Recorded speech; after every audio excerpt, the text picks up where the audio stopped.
Одлучиле да ги одложат ратите за кредитите за половина година и по цена да плаќаат дополнителни камати. 70% од граѓаните ги одложиле ратите, а само 30% одлучиле да ги одбијат понудите на банките и редовно да плаќаат и покрај вонредната состојба, соопшти Македонската банкарска асоциација. За експертите огромното одложување не е панична реакција на граѓаните поради кризата, туку реални потешкоти во финансиската кондиција на населението предизвикани од вирусот COVID-19. Ова бројка од 70% не е нешто ново, зашто според некои истражувања и во нормални услови во Македонија, Северна Македонија негде 40% од населението, според некои истражувања, има проблеми со исплата на стамбени и потрошувачки кредити. Тука и ова ситуација на неекономска активност и изголемување на сиромаштијата. Ние знаеме дека има невработени што имаат кредити во сиромаштијата кај нив дури е 50% и тие што работат со полно работно време имат значи негде сиромаштија до 8%.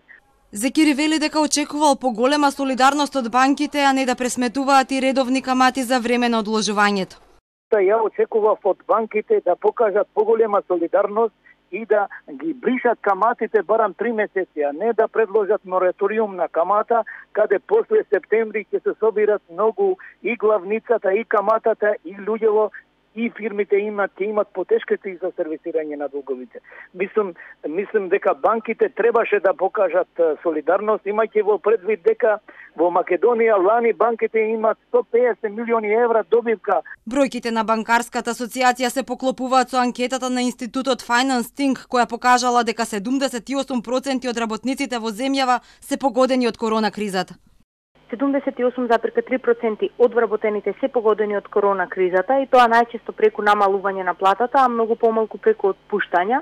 При 125,6% од испитаниците искажале дека имаат веќе намалена плата, а дополнително 24,1% укажале дека имаат соопштение дека веројатно ќе следува намалување на платата или отпуштања. Анкетата покажала и дека кризата удрила и врз невработените и тие кои имале привремени приходи.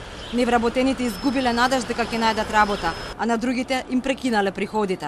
Државните институции пак досега не излегоа со бројки колку лица ја изгубиле работата поради корона кризата, а колку работници ќе добијат пониски плати.